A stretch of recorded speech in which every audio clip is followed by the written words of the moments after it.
Troy, thanks for your time. Thank you for having me. 4 or 5 days on from Wembley. Have you come down off cloud 9 yet? Yeah, very much so. I'm shattered. We've been getting put through our paces, obviously. And it's been nice to have a couple of days to enjoy it after the game, but just definitely back in work mode now and get ready for Arsenal. So many talking points about the day, but I want to drill down and talk about the penalty. We'll go back to when Deulofeu's just chipped one in to make it 2-1. There, you're wrong already. Doucouré chipped one in. It was Dukes that crossed it. Sorry, Deulofeu to make it 2-1. Oh, sorry. So, yeah. You said go back to the penalty. No, fine. Yeah, Deulofeu's just made We're it. both wrong. Yeah, Deulofeu's made it 2-1. Yeah. Lovely goal. Yeah, terrific goal. Referees held up the assistants held up the stoppage time board. Yeah. 4 minutes of injury time. What's going through your head? Literally, from when they scored the second goal, from a personal point of view, it was just a case of, I'm not going out like this. I don't mind if we lose. I say I don't mind if we lose. I'm always, like we speak a lot, I'm ready to take whatever criticism comes if we lose, but not in that manner, not in a 2 set pieces. That's not our way of going out. So literally from that moment, it was just everyone was just driving because we felt comfortable. It's real weird to say you're 2-0 down and feel comfortable, but we was relatively in control.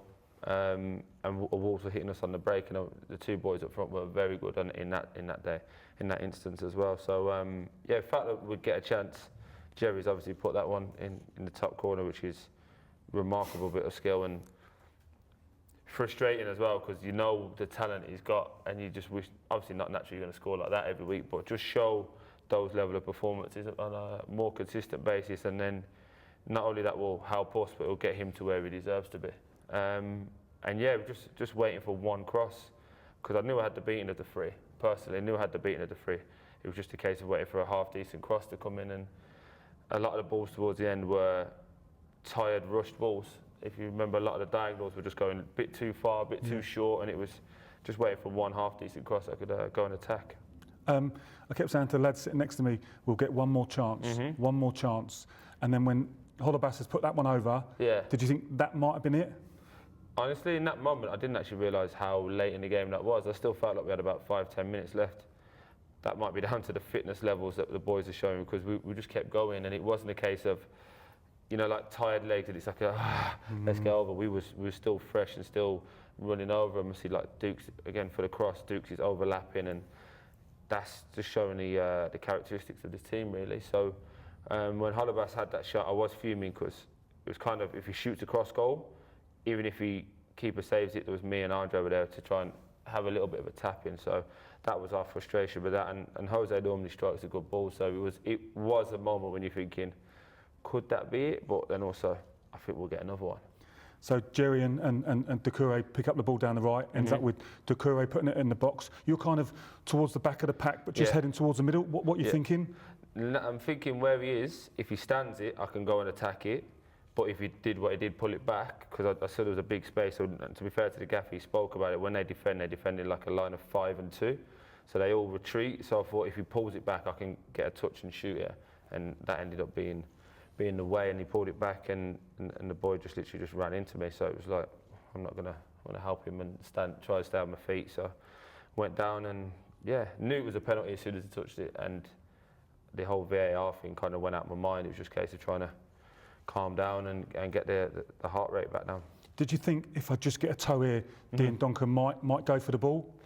Honestly, I was just literally trying to get a touch and shoot, but I knew he was, because naturally I'm coming from his blind side, so he's naturally watching the ball, he's just going to try and clear it. So I always knew he would have to make some sort of movement to get the ball, but just wanted to get there before him, to be fair. If he didn't touch me, it was a touch and shot, but then as soon as he touched me, it was just, the rest is history and all of that. You're one of the most honest players in the game, but you're always going down there, aren't you? Yeah, always. But it's not a case of diving, he made me go down. It was literally my momentum. His knee hits my left leg, and then his foot hits my foot I touched the ball with. So, the VAR would have literally just went, no, it's a dive if it weren't. So I just went down, and momentum took me down. And as soon as I hit the floor, I'm literally like, how is that not a penalty? Then it goes to VAR, and I'm watching you closely. You're walking towards the byline, you're in front of the crowd. Yeah. What are you doing? What's going through your head? Literally wanted to get a drink, first of all, just wanted a drink. But it's going to sound really weird, but I've played that situation out. You have? Whether it was in the last minute or in 5 minutes into the game, I thought I was going to get a penalty at some point. So I literally just thought, no matter what, take yourself away. Even if the ref's got to hurry you up, just take yourself away, get a drink, literally try and bring it back down and then try and clear my mind. Is that a premonition, Troy? You genuinely felt, you thought you were going to get a penalty that day? I felt like we were going to get a penalty. I thought we was going to get one at Man United as well. I felt like it for a little while now, that we've had one all season. Like, and I've seen, is it Milivojevic is on like 11 or something like that? Crazy this season. So we're not really been getting the rub of the green this year, but I definitely thought we'd get a penalty within that time frame. And then also, if it went to penalties, I knew what I was going to do as well. So yeah, just make myself clear. We've been practicing all week, and you know, like I always tell the boys, it's easy out there because we can literally go, I want to put it in that corner and do it. There's no pressure, there's no, even like if it was a penalty shoot out the walk with 90,000, 80,000 people, going screaming, you've got to then go, how do you compose yourself? How do you show clear, a decisive decision to go where you want to go? And you put that ball down, and you're looking at all those Watford fans, what is it, 30,000 Watford fans, and I just think the power you've got in that right foot of yours, you can send those people home happy, best day of their lives, or you can send them home in heartache. Do you feel that pressure? Do you feel that responsibility? Do you know what's brilliant? Now you say that, because I'm a weirdo that watches the game like 80 times, you know that. So I literally put the ball down, and Ruddy was messing, so I picked it back up, and I was like, nah, we're on Troy's time now. Literally, and that's literally how I felt. I called the shots here. Yeah, I've never felt so relaxed. It's really wow. Weird. Like I was like, again, if we miss, I'm missing, but I'm missing on my terms. I'm not going to try and pick it out in the corner and he gets a soft hand and it goes round, or it drops to him and he dives back on it. So, yeah, in that instance was definitely a case of this is Troy's time. And yeah, replaced the ball, took a few steps back. And then there's like a moment where it pans on me, closing my eyes. And there's been all sorts of people telling me what I was thinking. But genuinely in that moment, I was like, that was it.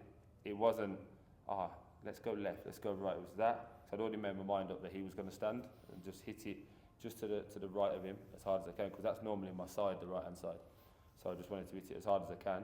And if he saved it, it was a hell of a save. And, you know, at least I know I've done what I wanted to do. Do you have anybody close to you going through your mind? You're obviously very close to your mum. No, like before the game, I always say like a little prayer to my dad and my people that are not here. Like just literally all I say before every game is just let me do the best version of me and protect me from injury. That's it. And then it's go, because no matter what, it's just me. And like for as much as you got family and everyone loves you and all that, but if I mess up, it's me that's got to deal with the consequences. If I get the applause and everyone goes, oh, Troy's great, it's me that then has to deal with that responsibility of being a so-called role model and all of that. So yeah, it's always on me in that sense. People have said to me, lots of fans, he was always going to score that. I disagree, because I thought, I watched Stuart Pearce at Italian 90, great penalty taker, missed. Gary Lineker could have gone level with Bobby Charlton at Wembley, missed. It depends. I'm not going to say I'm mentally stronger than all those guys, because that's unfair, because I don't know them. But again, my thing is I'm willing to miss. Like I don't mind missing. Don't get me wrong, I don't want to miss. But I missed at Arsenal when people will go, oh, that's the one you have to score. There's probably more pressure on that one than anything.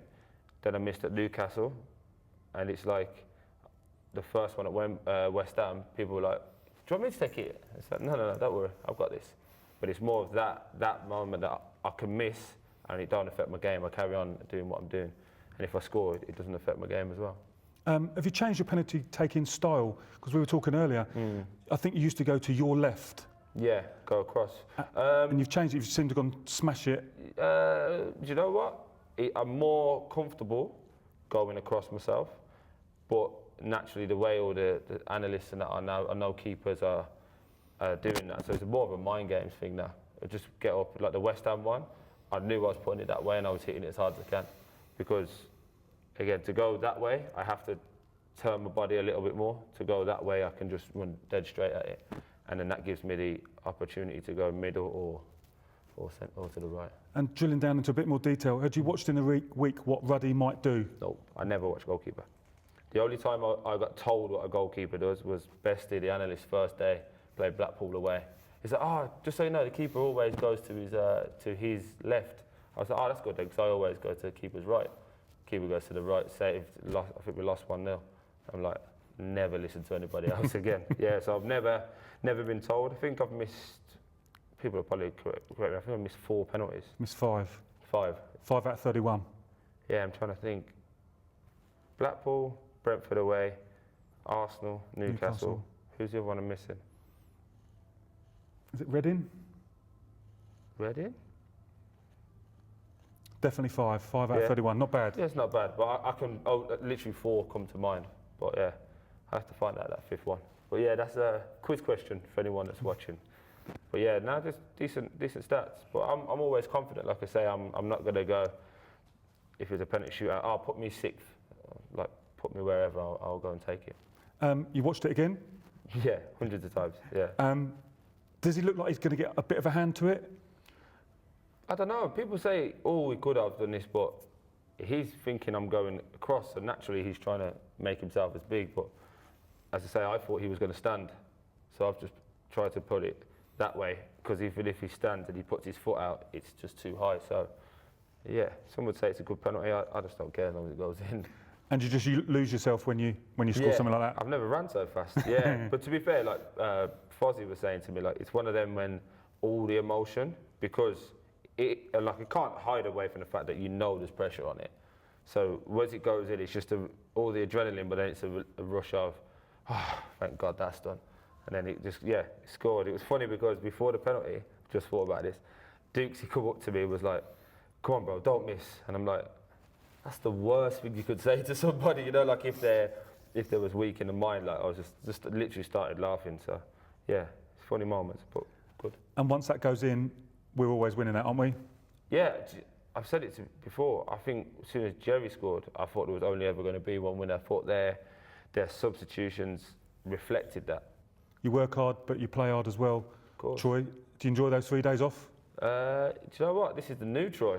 So I went out Sunday with all the boys. Didn't get drunk. Just had a few. Slept all day Monday.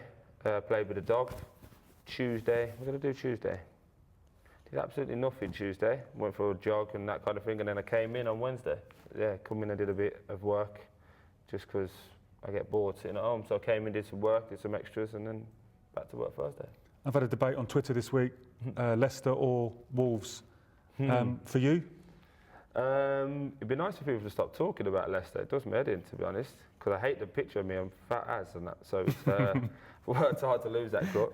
But I think in terms of importance, you'd have to say it would be Wolves, obviously, but the pressure will be Wolves. But I think in terms of monumental and how they missed the penalty, and then obviously the whole thing that came with that, everyone will always say Leicester was a better goal. So 50-50, but for me, I thrive after pressure. It's quite nice to have a reflective moment, and I kind of did it on Bein Sport afterwards, but like 12 years ago I was paying to play football, and now I'm going to be in the FA Cup final. It's nice to reflect on that journey, and I sent a few people messages like, thank you, because early on in my career. Who have you messaged, Troy?